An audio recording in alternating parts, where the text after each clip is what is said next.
بالله من الشيطان الرجيم. بسم الله الرحمن الرحيم. يا أيها الذين آمنوا اے ایمان والو، ما لکم کیا ہو گیا ہے تمہیں، اذا قیل لکم جب کہا جاتا ہے تم سے، انفروا فی سبیل اللہ نکلو اللہ کے راستے میں، استاقلتم الی الارض تم بوجھل ہو جاتے ہو زمین کی طرف، ارضیتم بالحیات الدنیا کیا تم راضی ہو چکے ہو، مطمئن ہو چکے ہو دنیا ہی کی زندگی پر، من الآخرت آخرت کے مقابلے میں، فما متاع الحیات الدنیا پس نہیں ہے دنیا کی زندگی کا سامان، فی الآخرت آخرت کے مقابلے میں، الا قلیل مگر تھوڑا، الا تنفروا اگر تم نہیں نکلو گے، یعذبکم عذابا علیما تو عذاب دے گا تمہیں اللہ، عذابا علیما دردناک عذاب، وَيَسْتَبْدِلْ قَوْمًا اور بدلے میں لے آئے گئے قوم کو، غیرکم تمہارے علاوہ، وَلَا تَضُرُّوهُ شَيْئًا اور تم اللہ کو کچھ ضرر نہ دے سکو گے، واللہ علی کل شیء قدیر اور اللہ ہر چیز پر قادر ہے۔ ہمارا درس جاری تھا سورۃ التوبہ کا۔ سورۃ توبہ قرآن کریم کی 113ویں نمبر پر نازل ہونے والی سورت ہے۔ کتنے نمبر پر؟ اس کے بعد صرف ایک ہی سورت اتری تھی قرآن کی، وہ ہے سورۃ النصر،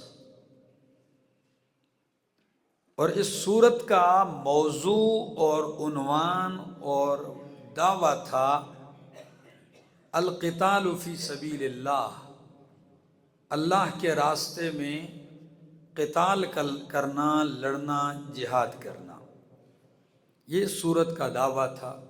صبح سے ہم بیٹھے ہوئے ابھی تک تقریباً ہم پڑھ چکے ہیں 37 آیات۔ ابھی یہاں 37 آیات بعد سے پڑھنا شروع کرتے ہیں۔ اس میں ایک غزوے کی طرف اشارہ ہے اور اس کی تفصیلات ہیں۔ اس غزوے کا نام ہے غزوہ تبوک۔ کون سے غزوے کی طرف؟ غزوہ تبوک کی طرف، اور یہ نبی اکرم صلی اللہ علیہ وسلم کا آخری غزوہ ہے۔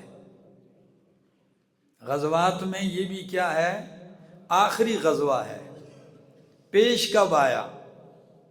جب مکہ فتح ہوا 8 ہجری کو، اور مکہ فتح ہونے کے بعد ابھی چند لمحے پہلے آپ نے پڑھا کہ بنو حوازن اور بنو ثقیف جو طائف اور مکہ کے درمیان حنین کے مقام پر آباد تھے، تو ان کے ساتھ مقابلہ ہوا اور فتح حاصل کی۔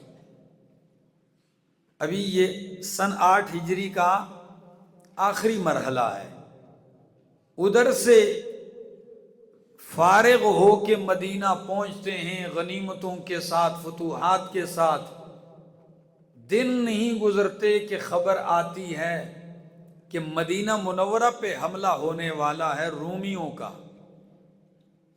کون حملہ آور ہوں گے؟ رومی حملہ آور ہونے والے ہیں مدینہ منورہ پہ، اور اتنا بڑا لشکر انہوں نے تیار کیا ہوا ہے رومی بادشاہ نے کہ ایڈوانس میں 1 سال کی تنخواہیں اپنی فوج کو دے دی ہیں، اور وہ تمہیں صفحہ ہستی سے مٹانے کی بھرپور تیاری میں ہے۔ قربان جاؤں کائنات کے دلیر بہادر پیغمبر پر صلی اللہ علیہ وسلم۔ صحابہ کرام سے فرمایا وہ کیا آئیں گے، ہم ہی چلتے ہیں، تیاری کرو۔ اب جب تیاری کا اعلان ہوا تو موسم شدید گرمی کا ہے، اور مدینہ منورہ سے شام کے علاقے یعنی دمشق کے درمیان اور مدینہ منورہ کے درمیان، مدینہ سے تقریباً 800 کلومیٹر کے فاصلے پر اس مقام کا نام ہے تبوک۔ کتنے کلومیٹر؟ 800 کلومیٹر کا سفر ہے، شدید گرمی ہے غضب کی، اور حالت کیا ہے؟ کھجوروں کی فصل بالکل پکنے والی ہے، اب صرف اس کو اتارنا ہے۔ اور مکے والوں کے مدینے والوں کی تیاری بھی، پورے سال کی معیشت کا دار و مدار بھی کس پر ہوتا؟ کھجوروں کی فصل پر ہوتا۔ حالت بھی قحط سالی کی ہے۔ اب اعلان ہوا کہ نکلو میدان میں۔ یہ بہت مشکل مرحلہ تھا۔ تو سن 9 ہجری رجب کا مہینہ تھا، جمعرات کا دن تھا، اللہ کے حبیب صلی اللہ علیہ وسلم مدینہ سے نکلتے ہیں، اور اس کے لیے اعلان کیا ہوتا ہے؟ حی علی الجہاد، آؤ جہاد کے میدان کی طرف چلتے ہیں۔ نبی علیہ السلام منبر پہ تشریف لاتے ہیں، کیونکہ حالات انتہائی ناخوشگوار ہے، مالی حیثیت بھی کمزور ہے۔ فرمایا تعاون کرو اللہ کے راستے میں جہاد کے لیے، فنڈ دو بھائی، پیسہ بندے کا ایک نہ لگے اور کہے دین آسمان تک پہنچے، ایسے تو نہیں ہوگا۔ نکالو پیسہ، لگاؤ مال۔ ہر صحابی بڑھ چڑھ کے لا رہا ہے۔ یقین کیجئے حضرت عثمان رضی اللہ تعالیٰ عنہ اٹھتے ہیں، منبر پہ اللہ کے حبیب ہیں کہ کون ہے جو اللہ کے لیے، اور اس غزوے کا نام تاریخ میں ہے جیش العسرہ۔ کون سا لشکر؟ تنگی والا، یعنی حد درجہ تنگ حالات ہیں۔ حضرت عثمان اعلان پیغمبر سنتے ہیں تو کہتے ہیں اللہ کے رسول مجھ سے قبول کر لیجئے 300 اونٹ ساز و سامان سمیت۔ کتنے اونٹ؟ آپ نے ابھی بند نہیں کیا ترغیب دینا، ترغیب جاری ہے۔ حضرت عثمان پھر اٹھتے ہیں، فرمایا اور لے لیجئے۔ 3 مرتبہ مال پیش کیا، گھوڑے بھی پیش کیے۔ گھر چلتے ہیں، جو بچی ہوئی دولت، کوئی پیسے نقدی ہیں، وہ سارے درہم و دینار اٹھا کے لاتے ہیں، اللہ کے حبیب کی جھولی میں یوں بچھا دیتے ہیں، اور نبی علیہ السلام ان دنانیر میں یوں ہاتھ مارتے ہوئے کہتے ہیں ما ضر عثمان ما عمل بعد اليوم۔ عثمان اگر اس کے بعد کوئی بھی عمل نہ کرے تو اس کو کوئی نقصان نہیں۔ ایک معنی ما ضر عثمان ما عمل بعد اليوم، آج کے دن کے بعد عثمان کو اس کا کوئی عمل تکلیف نہیں پہنچا سکے گا۔ یہ انتہائی خوشی کا موقع ہے، نبی علیہ السلام کہہ رہے ہیں، اور یہی وہ مارکہ ہے کہ ابو بکر صدیق رضی اللہ تعالیٰ عنہ سارا مال لے کے آتے ہیں اور گھروں کے دیوار پہ یوں ہاتھ پھیرتے ہیں۔ بیٹی پوچھتی ہے باجان یہ دیواروں پہ کیوں آپ ہاتھ مار رہے ہیں؟ فرمایا بیٹی دیوار پہ اس لیے ہاتھ مارتا ہوں کہ کوئی کیل یا سبی چبھی ہوئی ہو تو وہ بھی نہ رہ جائے، وہ بھی نہ رہ جائے۔ آج سارا اٹھا کے، جو بھی تھوڑا سا تھا لیکن چھوڑا نہیں۔ حضرت عمر رضی اللہ تعالیٰ عنہ بھی گھر جاتے ہیں، سارا مال آدھا کرتے ہیں، آدھا نبی کریم صلی اللہ علیہ وسلم کے پاس، آدھا گھر میں چھوڑتے ہیں۔ دل میں خیال بھی آتا ہے کہ آج صدیق سے آگے بڑھ جاؤں گا، آج موقع ہے آگے نکلنے کا نیکی میں، لیکن جب پہنچتے ہیں تو حضرت عمر سے نبی علیہ السلام نے فرمایا گھر میں کتنا چھوڑ کے آئے ہو؟ قربان جاؤں آپ کے سوال کا بھی انداز یہ نہیں کہا لائے کتنا ہو، کیا ما ابقیت لأہلک، گھر میں کتنا چھوڑ کے آئے ہو؟ فرمایا آدھا چھوڑ کے آیا ہوں، آدھا آپ کے پاس لے آیا ہوں، ابھی انتظار ہے یار غار کا۔ ابو بکر صدیق آتے ہیں، سارے دیکھتے ہیں کہ یہ کیا لائے ہوں گے، فرمایا کیا لائے ہو ابو بکر صدیق؟ یہ نہیں پوچھا ماں ابقیت لأہلک، او میرا صدیق گھر میں کیا چھوڑ کے آئے ہو؟ ابو بکر صدیق رضی اللہ تعالیٰ عنہ کہتے ہیں اللہ کے پیغمبر گھر میں صرف اللہ اور اس کے رسول کی محبت ہی چھوڑ کے آیا ہوں، باقی جو ملا ہے آپ کے پاس لا کے رکھ دیا ہے، سب کچھ لے آیا ہوں۔ یہ اس معرکے کا ذکر ہے۔ یہ بات سننی تھی، فاروق اعظم فرماتے میں نے دل میں کہا عمر جو مرضی یہ کر لے، ابو بکر صدیق سے آگے نکلنا بہت مشکل ہے۔ جی صدیق واقعی صدیق ہے۔ شاعر نے تو تبھی کہا اصحاب مصطفیٰ کو حق نے کیا جگر دیا، اصحاب مصطفیٰ کو حق نے کیا جگر دیا، کسی نے ثلث دیا کسی نے نصف گھر دیا، مگر عائشہ کے باپ نے دیا تو اس قدر دیا، اللہ کے نام کے سوا جو کچھ تھا لا کے دھر دیا۔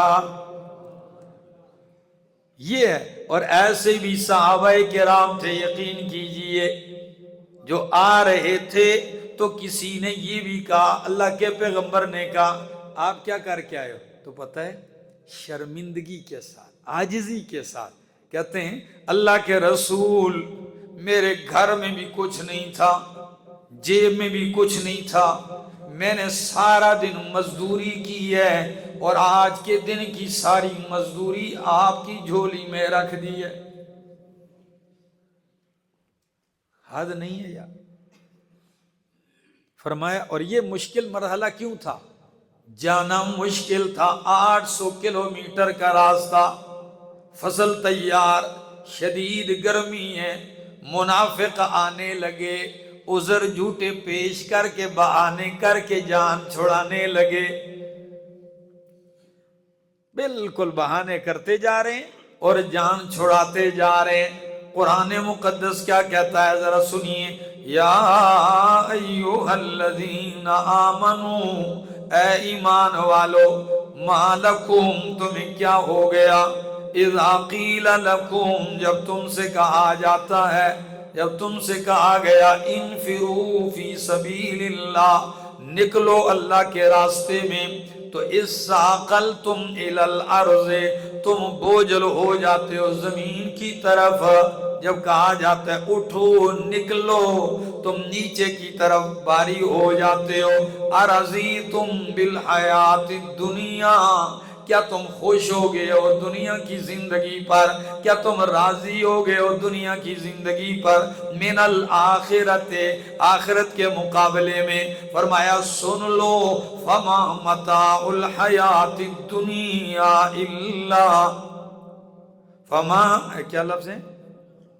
فما متاع الحیات الدنیا فی الآخرت الا قلیل، نہیں ہے دنیا کی زندگی کا ساز و سامان، یہ کوٹھیاں، یہ بنگلے، یہ کاریں، یہ جائیدادیں، الا قلیل، آخرت کے مقابلے میں یہ بہت تھوڑا ہے، اس کی کوئی حیثیت نہیں ہے آخرت کے مقابلے میں۔ اور سن لو، جب اعلان میرے پیغمبر نے کیا ہے اور تم نہیں جاؤ گے تو وعید کیا ہے؟ فرمایا الا تنفروا، اگر تم نہیں نکلو گے تبوک کی طرف تو یعذبکم عذابا علیما، اللہ تمہیں عذاب دے گا، عذاب دردناک سزا دے گا، اور کوئی مشکل نہیں ہے، تم نہیں جاؤ گے اللہ تمہیں مٹا دے گا اور ایسی قوم لے آئے گا جو جانے کے لیے تیار ہوگی۔ یہ شدید وعید تھی۔ فرمایا وَيَسْتَبْدِلْ، بدلے میں لے آئے گا قوماً، ایک قوم غیرکم جو تمہارے علاوہ ہوگی، وَلَا تَضُرُّوهُ شَيْئًا، اور تم اللہ کا کچھ نقصان نہیں کر سکو گے، اللہ کو کچھ ضرر نہیں دے سکو گے۔ وَاللَّهُ عَلَىٰ كُلِّ شَيْءٍ قَدِيرٌ، اور اللہ ہر چیز پر کیا ہے؟ قادر ہے، اس کے لیے کوئی مشکل نہیں ہے۔ او است سلطان ہرچ خواہد آنکند، عالم را دردم ویرا کند۔ وہ تو ایسا بادشاہ ہے جو چاہتا ہے کرتا ہے، لمحوں میں جہان ویران کر دیتا ہے، لمحوں میں جہاں ویران کر دیتا ہے۔ فرمایا اللہ قادر ہے اس پر۔ اور سن لو لوگو، یہ تو 9 ہجری کی بات ہے، تم ماضی بھول گئے ہو۔ کیا میں نے اپنے پیغمبر کو ہجرت کی رات میں نے ان کی مدد نہیں کی؟ کیا میں نے غار ثور میں مدد نہیں کی تھی؟ اگر تم اب نہیں جاؤ گے تو میرا پیغمبر اکیلا بھی جا سکتا ہے، اور میں اپنے پیغمبر کی مدد اب بھی کر سکتا ہوں۔ تو پورا وہ ہجرت کا واقعہ سنا دیا۔ فرمایا الا تنصروہ، اگر تم مدد نہیں کرو گے اس پیغمبر کی، نبی کریم صلی اللہ علیہ وسلم کی، فقد نصرہ اللہ، تو تحقیق اللہ مدد کر چکا ہے ان کی۔ کب؟ اذ اخرجہ الذین کفروا، جب نکالا ان کو ان لوگوں نے جنہوں نے کفر کیا، جب مکہ سے نکالا ان لوگوں نے جنہوں نے کفر کیا۔ تو نبی کریم کے نکلنے کا تو ذکر ہے، لیکن کس انداز میں؟ فرمایا جب نکالا ان کو ان لوگوں نے جنہوں نے کفر کیا، ثانی اثنین، در حالے کہ وہ 2 میں سے دوسرے تھے۔ طلباء اس مقام کو خوب توجہ سے سنیں، اور جو میں کچھ لکھوانا چاہوں گا تو وہ لکھے، ٹھیک ہے؟ فرمایا ثانی اثنین، جب نکالا کافروں نے ان کو مکہ سے، درا حال ثانی اثنین، کہ وہ 2 میں کیا تھے؟ دوسرے تھے۔ تو یہ 2 میں دوسرا کون تھا؟ یہ تو نبی کریم صلی اللہ علیہ وسلم ہے۔ اگر اس کو حال بناؤ تو معنی یہ ہوگا کہ نبی علیہ السلام دوسرے تھے 2 میں۔ اب آپ پوچھیں گے اللہ کے پیغمبر 2 میں دوسرے کیسے ہو گئے؟ تو سنیے، ہر مقام میں نبی پہلے، صدیق دوسرے نمبر پہ، لیکن غار ثور میں صدیق پہلے اور نبی دوسرے نمبر پہ۔ کیوں؟ اس لیے کہ فرمایا ٹھہریے میں پورے غار کی صفائی کر لوں۔ کیا کر لوں؟ غار کی صفائی کر لوں۔ تو صدیق اکبر اندر جاتے ہیں، اپنے وجود سے کپڑے اتار کے اپنی چادر، پورا غار صاف ستھرا کر کے، اگر کوئی بل سوراخ نظر آتا ہے تو کپڑے پھاڑ پھاڑ کے ان سوراخوں میں دے رہے ہیں۔ جی وہ لوگ کہتے ہیں نا کہ عشق کی بازی وہ کرے جو عشق کی بازی کر سکے، تن کے کپڑے بیچ کے محبوب کو راضی کر سکے۔ جی تو صدیق نے کر کے دکھایا، کپڑے چادر پھاڑ پھاڑ کے سوراخوں میں رکھ دی، اور جب بیٹھ گئے فرمایا تشریف لائیے اندر۔ اللہ کے پیغمبر اندر آتے ہیں، صدیق اکبر یوں بیٹھتے ہیں، فرمایا جولی میری ہے، سر آپ کا ہوگا۔ سو جائیے، آرام کیجیے، آپ تھکے ہوئے ہیں۔ یہ ایک معنی۔ دوسرا معنی کہ ثانی پیغمبر نہیں، ثانی صدیق اکبر ہے۔ کون ہے؟ تو اب یہ منصوب کیوں ہے ثانیہ؟ حالت نسبی کیوں ہے؟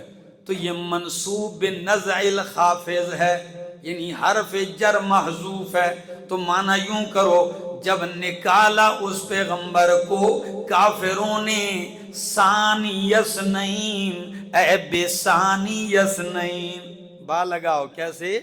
بے ثانی اثنین، ثانی اثنین کے ساتھ۔ تو ثانی اثنین ابو بکر صدیق کا لقب بن جائے گا کہ جب پیغمبر کو نکالا مکے سے مشرکوں نے، بے ثانی اثنین، ثانی اثنین کے ساتھ۔ اور اس پہ دلیل کیا ہے کہ صدیق کا لقب ثانی اثنین ہے۔ آج تک صدیق کو ثانی اثنین کہا جاتا ہے کہ نہیں؟ اور پہلا استدلال آیت سے حضرت عمر رضی اللہ تعالی عنہ نے کیا تھا جب اللہ کے پیغمبر کی وفات کے بعد سقیفہ بنی سعدہ میں صدیق اکبر کے ہاتھ پہ بیعت ہو رہی تھی خلافت کی، تو ابو بکر صدیق کے لیے فاروق اعظم اٹھتے ہیں اور کہتے ہیں کہ ابو بکر آپ کو ثانی اثنین اللہ نے کہا ہے۔ کیا کہا؟ فرمایا سچ بتاؤ آپ ثانی اثنین ہے کہ نہیں؟ فرمایا ہوں۔ فرمایا جب رب نے آپ کو ثانی کہا ہے تو پیغمبر کے بعد پھر ہم آپ کے سوا دوسرا کون ہے جس کو ثانی بنا دیں؟ آپ ہی خلیفہ ہیں۔ تو فرمایا نکالا کافروں نے اس پیغمبر کو ثانی اثنین اس حال میں یا ثانی اثنین کے ساتھ اذ ہما فی الغار، جب وہ کہاں تھے؟ غار میں تھے، غار ثور میں۔ کچھ مہینے پہلے میں گیا، میرے ساتھ ساتھی تھے، یہ علی چند بھی تھا، کہنے لگے چلتے، میں نے کہا آؤ۔ بڑا آسان نظر آ رہا تھا نیچے سے دیکھتے ہوئے، لیکن جب جانا شروع کیا تو راستے میں 2-3 بوتلیں شربت کی بھی پی لیں، پانی بھی پی لیا۔ اس وقت صدیق کی عظمت ذہن میں آتی ہے کہ واہ ابو بکر صدیق کس جان فشانی کے ساتھ نبی علیہ السلام کو کندھا دیا ہے۔ غار ثور پہنچتے ہیں، صدیق اکبر کی جولی میں نبی علیہ السلام ہے۔ لفظ قرآن کیا ہے؟ اذ ہما فی الغار، جب وہ دونوں کدھر تھے؟ غار میں تھے۔ اذ یقول لصاحبہ، جب پیغمبر کہہ رہے تھے لصاحبہ، اپنے صحابی سے، اپنے ساتھی سے۔ تو پوری امت کا اتفاق ہے کہ باقی صحابہ کو پیغمبر نے صحابہ کہا ہے دلیل متواترہ کے ساتھ، لیکن ابو بکر وہ ہے جس کو مصطفیٰ کا صحابی قرآن کی آیت میں کہا ہے رب نے۔ اذ یقول لصاحبہ، جب وہ کہہ رہے تھے اپنے ساتھی سے، کیا کہہ رہے تھے؟ لا تحزن، تو غم نہ کر، ان اللہ معنا، اللہ ہم دونوں کے ساتھ ہے۔ واہ ابو بکر تیرے شان کے کیا کہنے، ورنہ موسیٰ علیہ السلام اللہ کے جلیل القدر پیغمبر ہیں، ہزاروں لاکھوں بنی اسرائیلی ان کے ساتھ ہیں۔ جب بنی اسرائیلی کہنے لگے اے موسیٰ انا لمدرکون، ہم تو پکڑے گئے، آگے موج ہے اور پیچھے سمندر کی، پیچھے فرعون کی فوج ہے، آگے دریا کی موجیں ہیں، ہم کہاں جائیں گے؟ تو اس وقت موسیٰ علیہ السلام نے کہا ان معی ربی، میرا رب میرے ساتھ ہے۔ ان کو نہیں ملایا ساتھ، کیوں؟ ان پہ وہ اعتماد نہیں تھا، اور ادھر لشکر نہیں، صرف ابو بکر صدیق ہیں۔ لیکن نبی علیہ السلام فرماتے ہیں ان اللہ معنا، اللہ ہم دونوں کے ساتھ ہے۔ اللہ اکبر، ان اللہ معنا، اللہ ہم دونوں کے ساتھ ہے، غم نہ کر۔ یہ جملہ کیوں کہا؟ جو دل کا کالا ہوتا ہے وہ اس سے یہ توقع کبھی نہ کرو کہ وہ صحابہ کی شان بیان کرے گا۔ نہیں، کالے نے ادھر بھی سوال اٹھایا، کہتے جی غار میں تھا لیکن ان کو ہر وقت اپنی فکر لگی رہتی تھی، ڈرتے تھے پتہ نہیں کیا ہو جائے، کیا ہو جائے گا، ٹھیک ہے نا؟ تو نبی علیہ السلام نے تسلی سے کہا غم نہ کر۔ میں نے کہا تجھے قرآن کیسے سمجھ میں آئے گا؟ اللہ کو معلوم تھا 14 صدیاں بعد ایسے لوگ بھی آئیں گے جو ان ہستیوں پہ اعتراض کریں گے، تو اللہ نے لا تخف نہیں ذکر کیا کہ تو خوف نہ کر۔ کیا لفظ نہیں ذکر کیا؟ خوف کا لفظ نہیں فرمایا، بلکہ کیا کہا؟ لا تحزن، تو غمگین نہ ہو۔ ایک خوف ہوتا ہے، خوف بندے کو اپنا ہوتا ہے، غم دوسرے کا ہوتا ہے۔ تو خوف ڈر نہیں تھا، بلکہ پیغمبر پہ تکلیف اور دکھ آنے کا غم تھا، اپنا نہیں تھا، نبی علیہ السلام کے بارے میں فکر مند تھے۔ تو فرمایا لا تحزن ان اللہ معنا، اور اگلا لفظ کیا ہے؟ فَأَنزَلَ اللَّهُ سَكِينَتَهُ، بس اللہ نے اتارا سکینہ اپنا، اطمینان اپنا، علیہ اس پر۔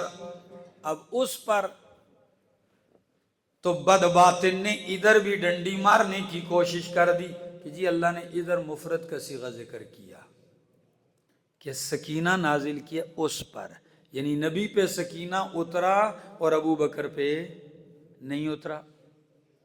بات سمجھ میں آ گئی؟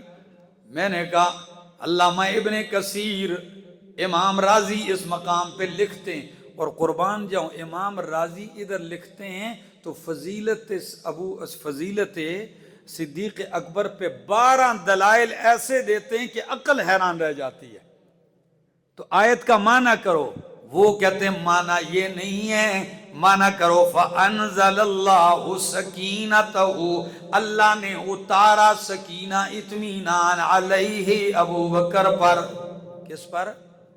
اب کہیں گے، آپ کہیں گے پیغمبر پہ نہیں اتارا، وہ کہتے ہیں اس لیے کہ پیغمبر کو کوئی خوف اور فکر تھا ہی نہیں، سکینہ کی ضرورت تو اس کو تھی جس کو غم لگا تھا، اور غم اور فکر صدیق کو لگا تھا، تو سکینہ کی ضرورت ان کو تھی۔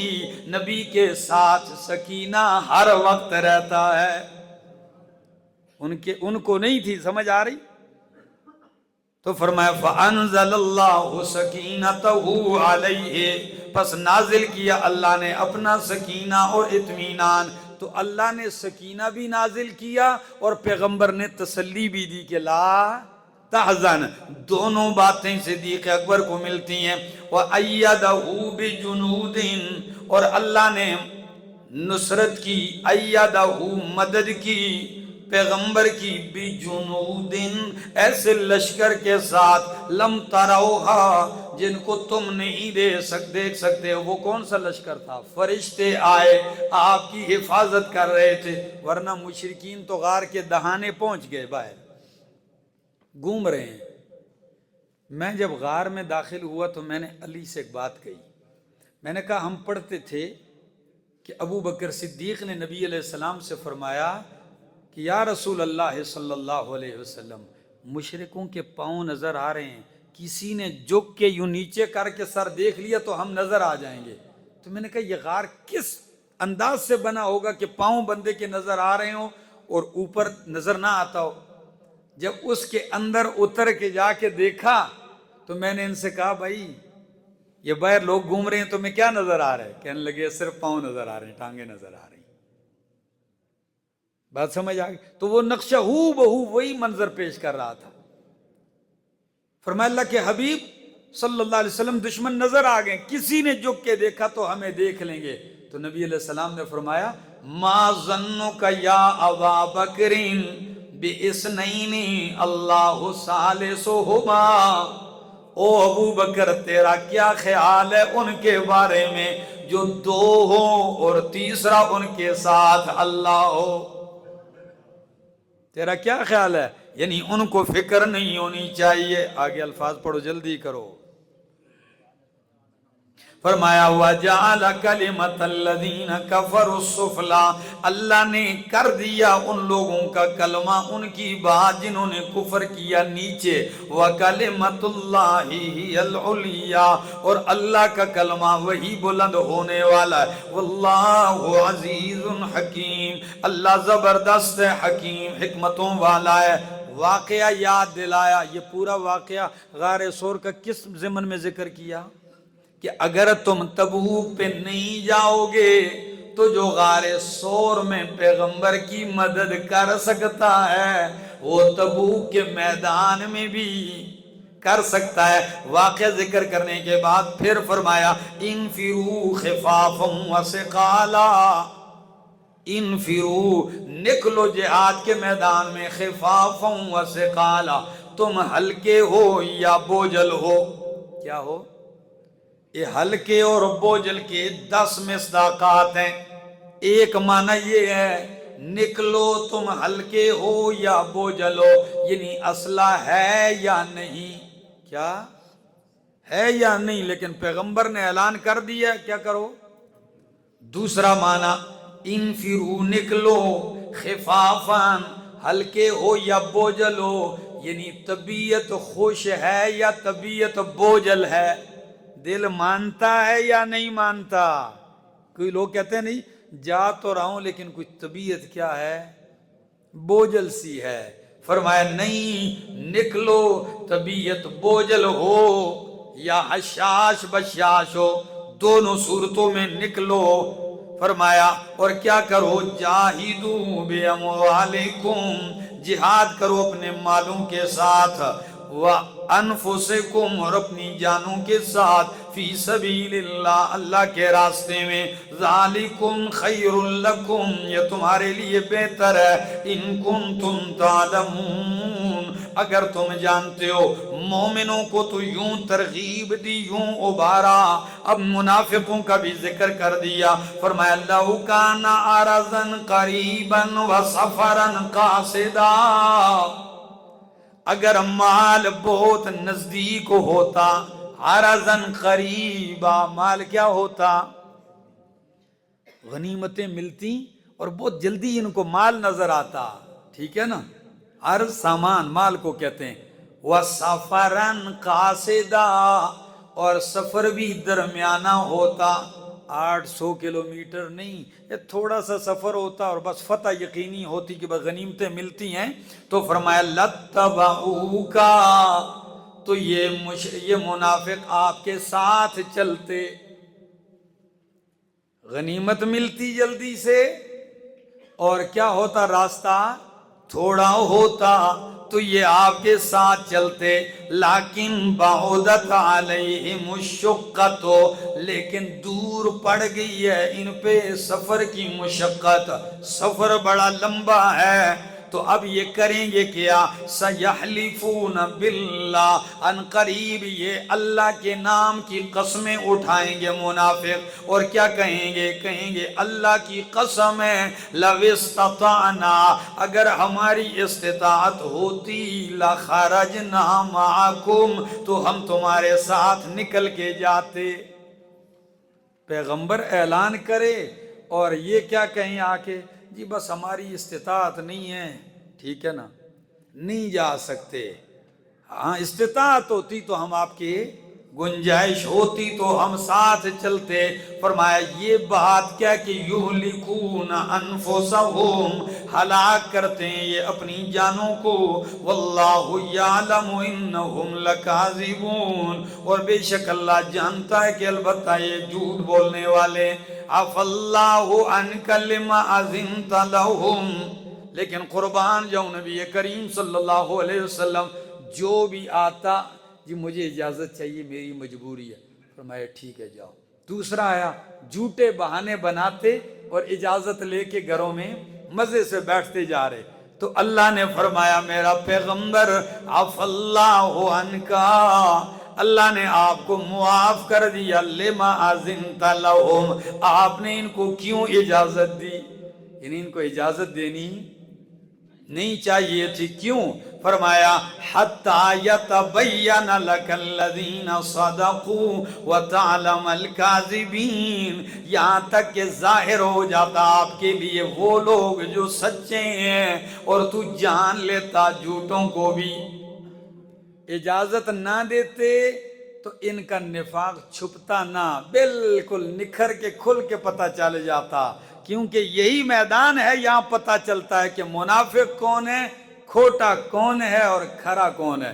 فرمایا خیر آپ نے اجازت دے دی ہے تو آپ پہ کوئی جرم عائد اللہ نے آپ کو بخشا ہوا ہے، آگے جی فرمایا لا یستأذنک الذین یؤمنون باللہ والیوم الآخر، یہ اجازتیں جو آپ سے لے رہے ہیں کہ جی ہم نہیں جا سکتے آپ کے ساتھ غزوہ تبوک پہ، یہ منافق ہیں، مومن نہیں ہیں، کیوں؟ مومن کی شان یہ لا یستأذنک الذین، آپ سے اجازت نہیں طلب کرتے وہ لوگ جو اللہ پر اور یوم آخر پر ایمان رکھتے ہیں، بلکہ ان یجاہدوا، یعنی اس بات سے اجازت نہیں طلب کرتے کہ وہ جہاد کریں اللہ کے راستے میں اپنے مالوں سے اور اپنی جانوں سے، بلکہ وہ اجازت کے بجائے آپ کے ساتھ میدان میں کیا ہوتے ہیں، شریک ہوتے ہیں اور اترتے ہیں، اللہ خوب جانتا ہے متقین کو۔ پھر اجازت کون مانگتے ہیں؟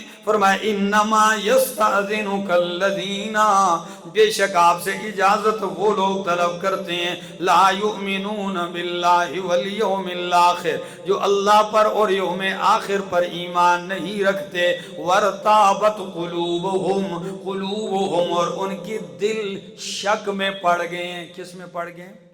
اور شک کی وجہ سے فرمایا فَهُمْ فِي رَيْبِهِمْ يَتَرَدَّدُونَ، وہ اپنے اس شک میں یترددون، تردد کر رہے ہیں۔ کیا تردد کر رہے ہیں؟ ایک دل کہتے ہیں جائیں نہ جائیں، جائیں نہ جائیں، اس لگے ہوئے ہیں۔ سمجھ آگئی؟ جانے میں بہتری ہے نہیں ہے، یہ پریشانی ان کو لگی ہے۔ اور جو پکے مومن ہیں انہوں نے یہ نہیں دیکھنا کہ کیا ہوگا، وہ بعد میں دیکھی جائے گی، ابھی تو حکم کیا ہے اس کو پورا کرنا ہے۔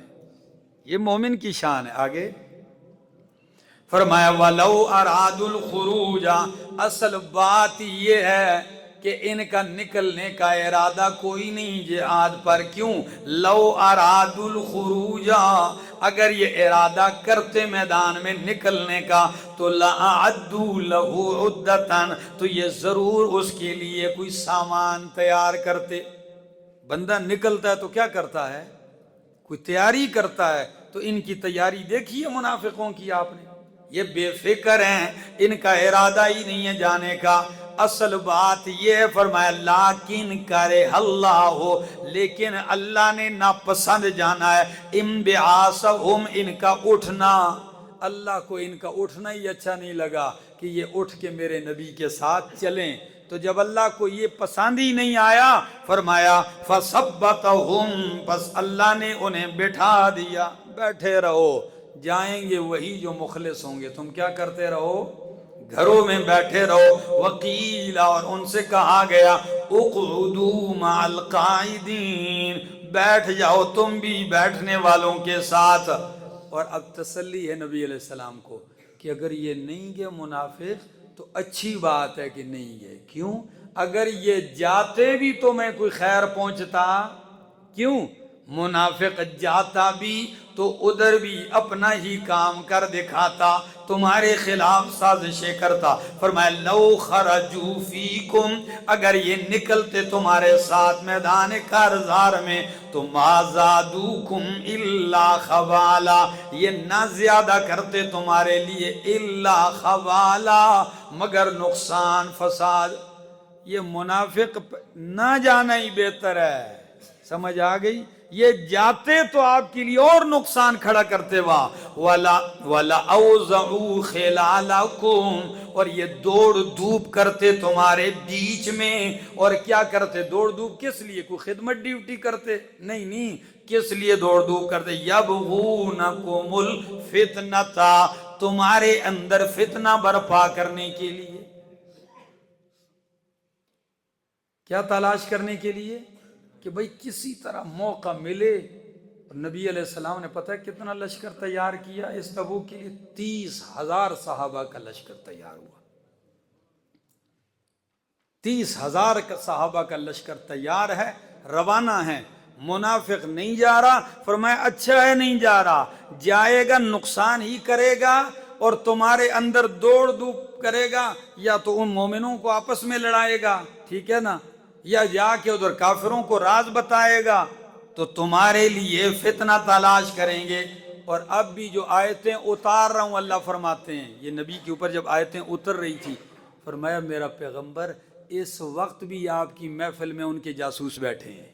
اللہ اکبر، کیا عجیب انداز ہے۔ فرمایا وَفِيكُمْ سَمَّاعُونَ لَهُمْ، اور تمہارے اندر بیٹھے ہیں سماعون، کان لگانے والے، لہم ان کے لیے، یعنی ان کے جاسوس اب بھی بیٹھے ہیں آپ کے اندر۔ آپ کی یہ ساری باتیں سن کے قرآن والی یہ جا کے ان کو بتا دیں گے۔ واللہ علیم بالظالمین، اور اللہ خوب جانتا ہے، علم رکھنے والا ہے ظالمین کا۔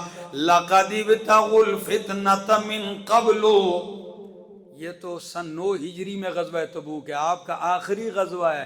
فرمایا میرا پیغمبر انہوں نے پہلے بھی فتنے برپا کیے ہیں. سمجھ آ گئی؟ لقد ابتغوا الفتنۃ، تحقیق یہ فتنے تلاش کر چکے ہیں، من قبل، اس سے پہلے، وقلبوا لک الامور، اور انہوں نے آپ کے کام آپ کے لیے الٹ پلٹ کیے ہیں. قلبو، انہوں نے الٹے پلٹے ہیں کام. یہ کون سے کام؟ یعنی جب بھی مشورہ ہو رہا ہے اور اچھی سمت مشورہ طے ہو رہا ہے کہ بھائی بات اس طرف جا رہی، فوراً منافق اٹھیں گے میٹنگ میں، بات دوسری طرف گھما کہ یہ ہونا چاہیے، یہ ہونا چاہیے، تاکہ آپ کی بہتری والا فیصلہ نہ ہو، نقصان والا ہو. اور دوسرا کہ اس سے پہلے بھی یہ امور پلٹ چکے ہیں. احد کی طرف جب جا رہے تھے 1000 کا لشکر، تو عبداللہ ابن ابی کتنے آدمی لے کے واپس ہوا تھا؟ جی 300 آدمیوں کا لشکر عین میدان سے واپس. جب نہیں جانا تھا تو گھر میں بیٹھتا، تو 300 آدمی ساتھ لے جا رہے اور عین میدان جنگ میں ان سے کہتے واپس ہو جاؤ، واپس ہو جاؤ. وہ بھائی کیا ہوا ہے، کیوں واپس جا رہے اللہ کے حبیب کو چھوڑ کے میدان میں؟ یہ ساڑی گالی کوئی نہیں منی نے، ہماری رائے پہ عمل ہی نہیں چل رہا. وہ بھائی جب تو آپ کی رائے پہ عمل ہو پھر تو امیر تم بن گئے نا جی، پھر تمہاری اطاعت ہوگی. تو منافق اللہ نے فرمایا میرا پیغمبر پہلے بھی یہ ماضی میں بھی کر چکے ہیں، اب تبوک کے معاملے میں بھی اگر آپ سے اجازت مانگتے نہیں جاتے تو پریشان ہونے کی ضرورت، ان کا نہ جانا ہی بہتر ہے. آگے جی، حتیٰ فرمایا یہاں تک کہ جا الحق، حق آ گیا، وظہر امر اللہ، اور اللہ کا حکم ظاہر ہو گیا، یعنی دین ظاہر ہو کے آ گیا. وہم کارہون، اور وہ ناپسند کر رہے تھے. ومنہم من یقول اذن لی، ایک منافق کا نام لکھ لو، جد بن قیس. کیا نام ہے؟ جد بن قیس. یہ 10 آدمی لے کے نبی علیہ السلام کی محفل میں آتا ہے غزوہ تبوک کے لیے جانے کے دوران. پتہ ہے کیا کہتے ہیں؟ جی نبی علیہ السلام سے کہتا ہے آپ کو تو معلوم ہے، مجھے ساری بستی والے لوگ جانتے ہیں، میں عاشق مزاج آدمی ہوں، اور رومیوں کی عورتیں بڑی حسین ہیں، تو میں کہیں ادھر آپ جہاد میں لگے رہیں گے اور میں کہیں اور چیزوں میں پڑ جاؤں گا، تو مجھے بس اس امتحان میں نہ ڈالیں اور آپ چلے جائیں. حد ہو گئی ہے. آپ کے پاس آ کے کہتے ہیں کہ مجھے فتنے میں اس بیماری کا آدمی ہوں اور ادھر جا کے میں بیماری میں مبتلا ہو جاؤں گا، آپ بھی پریشان، اس لیے میرا نہ جانا کیا ہے. تو لفظ قرآن دیکھ لیجئے، وَمِنْهُمْ، اور ان میں سے من ایسے بھی ہیں، یقول، جو کہتے ہیں، اِذَنْ لی، مجھے اجازت دیجئے، وَلَا تَفْتِنِّی، اور مجھے فتنے، بات سمجھ میں آگئی، اس فتنے میں نہ مبتلا ہونے دیجئے. الا فی الفتنۃ سقطوا، اللہ فرماتے ہیں کون سے فتنے کی بات، فتنے میں تو تم اب بھی گر چکے ہو. کیا ادھر جا کے فتنے میں گرو گے اللہ کے پیغمبر کے ساتھ میدان میں؟ ڈرپوکو، پیغمبر کے خلاف چلنے والوں، فرمایا الا، خبردار، فی الفتنۃ سقطوا، فتنے میں تو یہ گر پڑے ہیں. نفاق سے، کفر سے، پیغمبر کے خلاف، پیغمبر کا سینے میں بغض رکھنے سے بھی بڑا کوئی فتنہ ہے؟ نفاق تمہارے سینوں میں ہے، اور کون سا بڑا فتنہ ہوگا؟ آگے، وَإِنَّ جَهَنَّمَ لَمُحِيطَةٌ بِالْكَافِرِينَ، اور بے شک جہنم گھیرنے والی ہے کافروں کو. إِن تُصِبْكَ حَسَنَةٌ، اگر آپ کو کوئی بلائی پہنچتی ہے، خوشحالی، فتح، تو تسؤہم، ان منافقوں کو بری لگتی ہے، ان کو تکلیف ہوتی ہے. وَإِن تُصِبْكَ مُصِيبَةٌ، اور آپ کو کوئی مصیبت پہنچتی ہے، شکست ہوتی ہے، دکھ پہنچتے ہیں، تو یقولو، منافق کہتے ہیں، قد اخذنا امرنا، ہم نے تو اپنا معاملہ پہلے ہی لے لیا تھا، من قبل، اس سے پہلے. کہتے ہیں شکر ہے جی شکست ہو گئی، ہم تو بڑے ہوشیار لوگ تھے، ہم نے پہلی معذرت کر لی کہ ہم نہیں جاتے. اور اگر تمہیں فتح پہنچے تو ان کے موڈ بگڑے ہوتے ہیں، ناراض ہوتے ہیں، کیوں مسلمانوں کو فتح ہو گئی. اور اگر آپ کو کہیں تکلیف دکھ، صحابہ شہید ہو جاتے ہیں، کہتے ہیں جی بس اچھی بات ہے، ایسی سینے لوگ ہیں، ہم ہوشیار ہیں، ہم نے پہلے ہی اپنے معاملات سنبھال لیے تھے۔ فرمایا قد اخذنا امرنا من قبل، تحقیق ہم نے لے لیا تھا اپنا معاملہ پہلے ہی، وَيَتَوَلَّوْا وَهُمْ فَرِحُونَ، صحابہ غمگین ہوتے ہیں اور یہ محفل میں ایسی بات کر کے آپ کی محفل سے اٹھتے ہوئے بڑے خوش ہو کے جاتے ہیں۔ ہاں شکر ہے ہم نے یہ کہتے ہیں وَيَتَوَلَّوْا، اور وہ پھرتے ہیں، وَهُمْ فَرِحُونَ، اور وہ خوش ہونے والے۔ جواب کیا ہے ان کی اس بات کا؟ فرمایا سن لو میرا پیغمبر، ان سے کہہ دیجئے قُلْ لَن يُصِيبَنَا إِلَّا مَا كَتَبَ اللَّهُ لَنَا،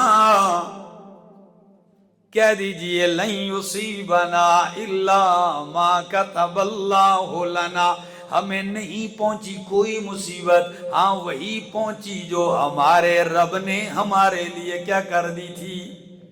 بھائی ہمارے رب نے ہماری قسمت میں یہ تکلیف لکھی ہوگی، پہنچ گئی ہے، ہم رب سے ناراض نہیں ہے، نہیں پہنچی ہمیں کوئی مصیبت الا ما کتب اللہ لنا، مگر جو اللہ نے ہمارے لیے لکھ دی، ہم ناراض نہیں ہوتے بلکہ ہوا مولانا،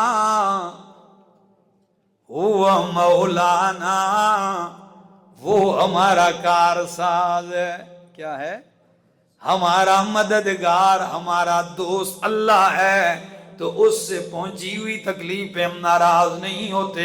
وَعَلَى اللَّهِ فَلْيَتَوَكَّلِ الْمُؤْمِنُونَ، اور اللہ ہی پر چاہیے کہ مومن کیا کریں؟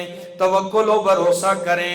اور دوسرا جواب، ایک جواب یہ کہ بھائی وہ کہتے ہیں جی ان کو تکلیف پہنچی ہے، دکھ پہنچا ہے، شکر ہے ہم نہیں گئے جی، تو فرمایا دوسرا جواب، پہلا جواب یہ تقدیر میں اللہ نے لکھ دیا ہے، وہی تکلیف پہنچی ہے، کوئی بات نہیں، اللہ ہمارا مولا ہے۔ اور دوسرا جواب دے دیجئے کہ او منافقو، تم ہمارے بارے میں دو خوبیوں کا انتظار کرتے ہو، یعنی دو باتوں کا تم ہمارے بارے میں انتظار کرتے ہو اور دو باتوں کا ہم تمہارے بارے میں انتظار کرتے ہیں، عدلی بدلی ہے۔ وہ کیا ہے؟ فرمایا قل کہہ دیجئے حل تربصون بنا، تم نہیں انتظار کرتے ہمارے بارے میں الا احد الحسنیین، مگر دو بلائیوں میں سے ایک کا۔ وہ دو بلائیاں کون سی ہیں؟ اللہ، ذرا وہ ایک فتح ہے، ایک شہادت ہے۔ کیا بھئی ہم جب میدان میں جاتے ہیں یا شہادت ہوتی ہے تو یا کیا ہے؟ فتح ہے۔ فتح ہو تو یہ بھی خوبی بلائی ہے، اور اگر شہادت مل جائے تو یہ بھی کیا ہے؟ شہادت ہے مطلوب و مقصود مومن، شہادت ہے مطلوب و مقصود مومن، نہ مال غنیمت نہ کشور کشائی، ہمارا تو مطلوب ہی شہادت ہے اللہ کے راستے میں۔ تو اگر تم ہمارے بارے میں انتظار کرتے ہو کہ یہ مارے جائیں گے تو یہ شہادت بھی کیا ہے؟ یہ بھی خوبی ہے۔ تو یا تمہیں یہ خبر ملے گی کہ ہم شہید ہو گئے ہیں، تو یا یہ خبر ملے گی کہ ہم نے میدان کیا کر لیا ہے؟ فتح کر لیا۔ اور ہم تمہارے بارے میں منافقوں کس بات کا انتظار کرتے ہیں وہ بھی سن لو۔ فرمایا وَنَحْنُ نَتَرَبَّصُ بِكُمْ، اور ہم انتظار کرتے ہیں تمہارے بارے میں أَن يُصِيبَكُمُ اللَّهُ بِعَذَابٍ مِّنْ عِنْدِهِ، پہلی بات کہ اللہ تمہیں پہنچائے گا عذاب اپنی طرف سے۔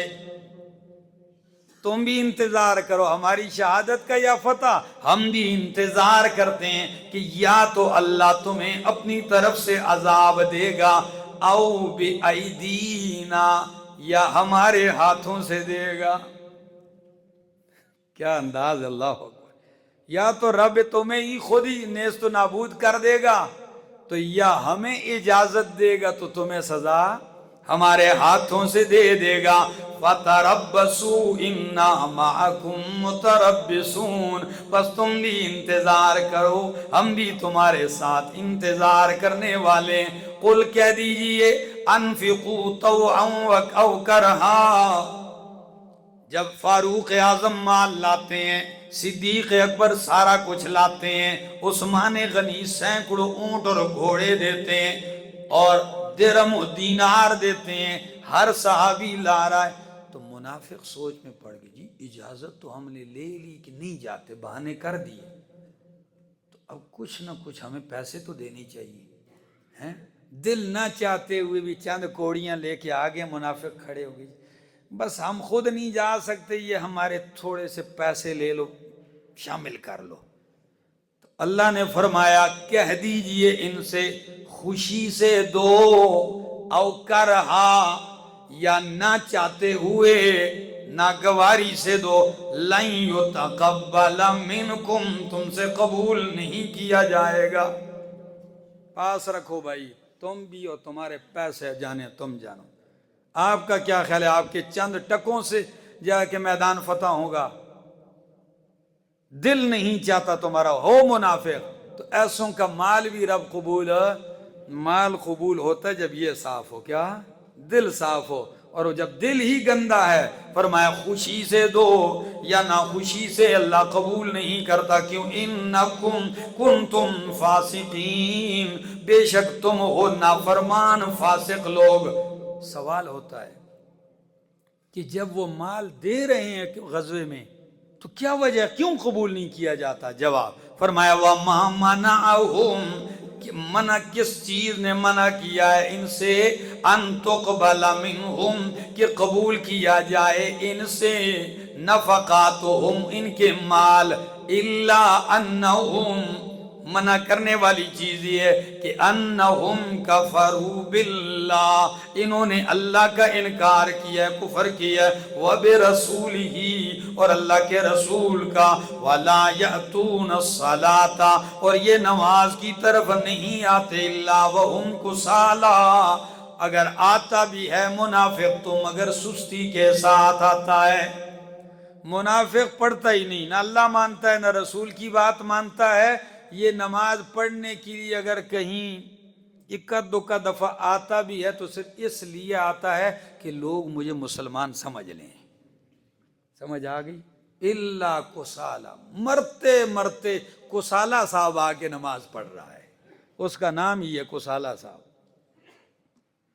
فرمایا وَلَا يَأْتُونَ الصَّلَاةَ، اور نہیں آتے یہ نماز کی طرف مگر سستی کے ساتھ، وَلَا يُنْفِقُونَ، اور یہ نہیں خرچ کرتے، مال دیتے نہیں اللہ کی دین کے لیے، اگر دیتے ہیں تو إِلَّا وَهُمْ كَارِهُونَ، اگر ضرورت پڑ بھی جائے تو باقیوں کو دیکھتے ہیں کہ وہ دے رہے ہیں، ان کا دل نہ چاہتے ہوئے بھی انتہائی ناگواری کے ساتھ کیا کرتے ہیں، پھنس جے گئے ہیں دینے، پہ گئے نہیں تھے کچھ نہ کچھ دے سٹیے ہیں، تو وہ نہ چاہتے ہوئے جب ان کا خرچ کرنے کا انداز بھی یہ ہے، اللہ فرماتے ہیں پاس رکھو، تم بھی ادھر ہی بیٹھو اور پیسے بھی اپنے، یہ گندا مال بھی پاس ہی رکھو۔ آگے اب مومنوں سے کیا حکم ہے، اللہ اپنے حبیب سے کیا فرماتے ہیں، لا فلا تعجبک اموالہم ولا اولادہم، یا اللہ جب ان کی یہ کیفیت ہے، اتنے مقہور ہیں، اتنے مغضوب ہیں،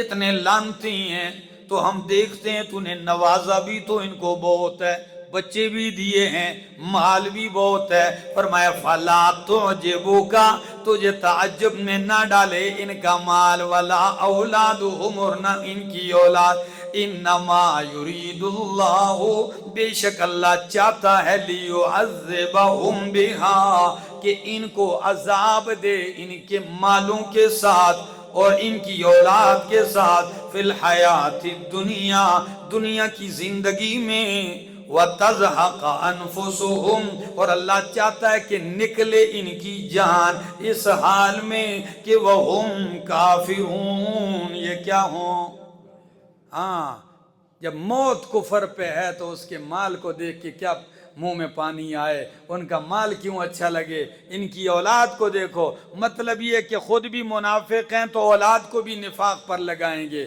تو یہ اولاد بھی ان کے لیے کیا بنے گی، عذاب بنے گی۔ یا دوسرا عذاب کبھی کبھی یہ بھی ہوگا کہ انہی کو مرواؤں گا ان کی اولادوں سے، گھر میں اٹھے گا بیٹا اور ان کے دم جو ہے ان کے ناک میں بند کر کے رکھ دے گا، مال بھی ان کے لیے وبال بنا دوں گا، اور ان کی اولاد بھی ان کے لیے کیا بنا دوں گا؟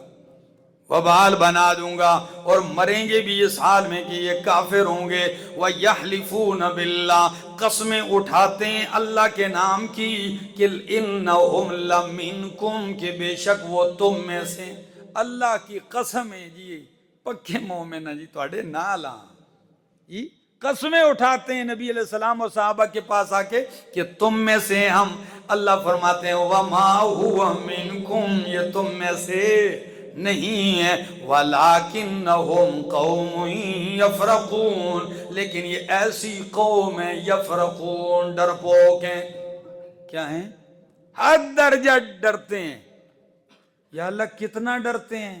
صرف رومیوں کا سنا ہے، سپر پاور تھی نا بھائی، سنا ہے کہ حملہ کر رہے ہیں، تو ان کی حالت کیا ہے ذرا سنو، اتنے ڈرتے ہیں۔ لَوْ يَجِدُونَ مَلْجَأً، اگر یہ پالیں کوئی جائے پناہ، او مغارات، یا غار پالیں کوئی تو ادھر داخل ہو جائیں، او مدخلا، یا زمین میں کوئی سرنگ مل جائے ان کو تو ادھر چھپ جائیں، لَوَلَّهُ إِلَيْهِ، تو اس کی طرف چلے جائیں، وَهُمْ يَجْمَعُونَ، ایسے بھاگ بھاگ کے جائیں گے غاروں میں، سرنگوں میں، یا کوئی جائے پناہ ملے اس طرف ایسے جائیں گے، وَهُمْ يَجْمَعُونَ، درا حال ہے کہ وہ رسیاں توڑواتے جائیں گے۔ آپ ان سے یہ توقع رکھتے ہیں کہ وہ آپ کے ساتھ میدان میں جائیں گے، جوہر دکھائیں گے، فرمائے ان کو تو جگہ نہیں مل رہی ہے کوئی پناہ کی، اس لیے مومن بنے ہوئے ہیں آپ کے ساتھ۔ اگر جگہ مل جائے غار میں چھپنے کی ادھر گھسیں گے، سرنگ مل جائے ادھر چلے جائیں گے، آپ کے ساتھ جانے کے لیے تیار نہیں ہیں۔ اور یجمعون، رسیاں توڑواتے، جمحہ اصل میں یجمعون کا معنی ہوتا ہے جب بندہ سواری پر بیٹھے گھوڑے پر اور اس کو کھر لگائے ایڑی، جب وہ دوڑنا شروع کرے اتنا بے قابو ہو جائے کہ لگام کھینچنے والا بازو توڑ کے رسیاں توڑے مگر گھوڑا قابو۔ اللہ فرماتے ہیں ڈر کی حالت یہ ہے کہ ان کو بھی لگام دو تو رسیاں توڑواتے ہوئے جائیں گے، لیکن ادھر ٹھہریں گے تو ایسے بزدل پاس ہوں گے بھی تو کیا فائدہ جی۔ قرآن انسان کو دلیری سکھاتا ہے، قرآن اہل ایمان کو دلیری اور بہادری سکھاتا ہے۔ یہی وجہ ہے کہ عالم کفر نہ آپ کے نماز پہ اعتراض کرتا ہے، نہ آپ کے روزے پہ ان کو اعتراض ہے، نہ آپ کی حجوں پہ، نہ آپ کی زکاتوں پہ۔ عالم کفر پوری دنیا میں دیکھ لو، کسی چیز پر اعتراض نہیں۔ ان کو اعتراض ہے تو اپنے پارلیمنٹ میں قرآن لے کر کہتے ہیں جب تک یہ کتاب ہے کہتے ہیں امن نہیں آتا، اس لیے کہ ان کو پتہ ہے کہ قرآن مومنوں کی تربیت کرتا ہے اور ان کو بتلاتا ہے ان کے نفاق، ان کے چال، ان کا ماضی، ان کا حال سب کچھ کھول کے رکھتا ہے کہ تم نے کیا کرنا ہے۔ سورت توبہ، اللہ کی قسم اس ایک سورت میں 63 نشانیاں ہیں منافق کی۔ کتنی نشانیاں ہیں؟ 63 نشانیاں ہیں۔ اور نبی علیہ السلام کی عمر مبارک کتنی تھی؟ 63 سال۔ اشارہ کر دیا کہ جب تک زندگی ہے ان کے ساتھ پالا پڑتا ہی رہے گا، جان نہیں چھوٹنی منافق سے، یہ آپ کے ساتھ زندگی بھر لگے رہیں گے، کسی نہ کسی موڑ پہ آپ کو نقصان پہنچاتے رہیں گے۔ آگے فرمایا وَمِنْهُمْ مَنْ يَلْمِزُكَ فِي الصَّدَقَاتِ، ان میں سے کچھ ایسے بھی ہیں، غزوہ ہوتا ہے، مال غنیمت تقسیم ہو رہی ہے، ایک منافق نبی علیہ السلام سے آ کے کہتا جی انصاف نال کام کریو۔ اب اللہ کے پیغمبر غنیمت تقسیم کر رہے ہیں، وہ بار 3 دفعہ اس نے کیا کہا؟ یہ انصاف کر سو، انصاف کیجئے۔ نبی علیہ السلام کا چہرہ لال ہو گیا غصے سے دیکھ کے، کہا فرمایا اللہ کی قسم اگر میں انصاف نہیں کروں گا تو پھر انصاف کرے گا کون؟ کیا بات کرتے ہو؟ پیغمبر کو بھی معاف نہیں کیا تم نے، تو ہری پور والو جب پیغمبر کو معاف نہیں کیا جاتا تو کیا پیغمبر کے وارث کو کوئی معاف کرے گا؟ ان سے زیادہ کوئی حسین، ان سے زیادہ کوئی اخلاق والا ہوگا؟ آج بھی کام پیغمبر کا کرو گے، یہ نہ کہو کہ گلے میں ہار پڑیں گے، یہی ہوگا، لیکن کام کرو گے، یہ کام ہے۔ تو فرمایا مِنْهُمْ مَنْ يَلْمِزُكَ فِي الصَّدَقَاتِ، ان میں سے کچھ ایسے ہیں جو آپ پر عیب لگاتے ہیں، فی الصدقات، صدقات کے مالوں میں۔ اور یہ عیب لگانے والے کی اپنی حالت کیا ہوتی؟ فَإِنْ أُعْتُوا مِنْهَا، اگر اسی صدقے میں سے اٹھا کے اس کو دے دو نا، پھر کوئی نہیں، راضی بازی۔ ہاں سمجھ آ گئی؟ اس کو کچھ نہ کچھ دے دو، فَإِنْ أُعْتُوا مِنْهَا، اگر ان کو دیا جائے اس میں سے تو رضوا، خوش ہو جاتے ہیں، پھر کوئی اعتراض نہیں۔ وَإِن لَّمْ يُعْطَوْا مِنْهَا، اگر اس صدقات میں سے ان کو کچھ نہ دیا جائے تو اِذَا هُمْ يَسْخَطُونَ، یکا یک وہ غصے ہونے لگتے ہیں، ناراض ہونے لگتے ہیں۔ جب پیغمبر کو معاف نہیں کیا، کسی عربی شاعر نے کمال کا جملہ کہا، کہتا ہے مَا نَجَّى اللَّهُ وَالرَّسُولُ مَعًا، مَا نَجَّى اللَّهُ وَالرَّسُولُ مَعًا من لسان الورى فكيف أنا، قد قيل إن الإله ذو ولد وقد قيل إن الرسول قد كهنا۔ کیا اشعار ہیں پتہ ہے؟ سنو مانا، کہتا ہے شاعر ما نجى الله والرسول معا، اللہ بھی نہیں بچے، اللہ کے رسول بھی نہیں بچے، کس سے؟ من لسان الورا، مخلوق کی زبانوں سے، ان انسانوں کی گندی زبانوں سے نہ اللہ بچے نہ اللہ کے رسول بچے ہیں۔ فَكَيْفَ أَنَا، تو میں کیسے بچ سکتا ہوں؟ قَدْ قِيلَ إِنَّ الْإِلَهَ ذُو وَلَدٍ، اللہ کیسے نہیں بچا ان کی زبان سے؟ کہا گیا کہ اللہ نے اولاد جنی ہے۔ عیسائیوں نے کہا عیسیٰ علیہ السلام اللہ کے بیٹے، یہودیوں نے کہا عزیر علیہ السلام کے بیٹے۔ ظالموں، ان کی زبان سے اللہ بھی بچا نہیں۔ فرمایا قد قیل ان الالہ ذو ولد وقیل ان الرسول قد کہنا، اور یہ بھی کہا گیا کہ رسول اللہ نعوذ باللہ کاہن اور جادوگر نے۔ تو جب وہ نہیں بچے تو آپ بچ سکتے، لیکن ہم تو اتنی بات کرتے ہیں جو مرضی ہے ہمیں لوگ کہیں۔ عرفی تو میں اندیش سے غوغائے رقیباں، عرفی تو میں اندیش سے غوغائے رقیباں، آواز سگاں کم نہ کند رزق گدارا، کتے کے بھونکنے سے فقیر کی روزی میں کوئی فرق نہیں آتا۔ لگے رہیں کام کریں، قرآن سیکھو، سناؤ، بیان کرو، بات اللہ کی بارگاہ میں اپنے آپ کو پاک پیش کرو، باقی دنیا جو مرضی ہے کہے۔ میں تو یہی کہتا ہوں اکثر کہ وہ دو باتیں اگر ہماری سن لیں، صرف قرآن اور سنت، کیا؟ وہ دو باتیں اگر ہماری سن لیں تو ہم 100 گالیاں سہ لیں، وہ دو باتیں اگر ہماری سن لیں تو ہم 100 گالیاں سہ لیں، ہمیں اپنے مطلب سے مطلب ہے، وہ جو چاہیں ہمیں کہہ لیں۔ کام ہمارا یہ قرآن سنا، بھئی دنیا لگی رہے۔ تو فرمایا وَلَوْ أَنَّهُمْ رَضُوا، اگر یہ منافق خوش ہو جاتے اس پر جو انہیں اللہ نے دیا اور جو اللہ کے رسول نے دیا مال غنیمت میں سے، اور پیغمبر پہ الزام نہ لگاتے، وَقَالُوا، اور یہ کہتے حَسْبُنَ اللَّهُ، ہمارے لیے اللہ کافی ہے، سَيُؤْتِينَ اللَّهُ، ان قریب ہمیں اللہ دے گا، من فضلہ، اپنے فضل سے، اور اللہ کا رسول دے گا مال غنیمت سے، الزام نہ لگاتے اور یہی کہتے کہ جو اللہ اور اس کے رسول دے دیں ہم اس پہ راضی ہیں، اور کہتے اِنَّا إِلَى اللَّهِ راغبون، کہ بے شک ہم اللہ ہی کی طرف رغبت رکھنے والے ہیں۔ تو یہ بہتر تھا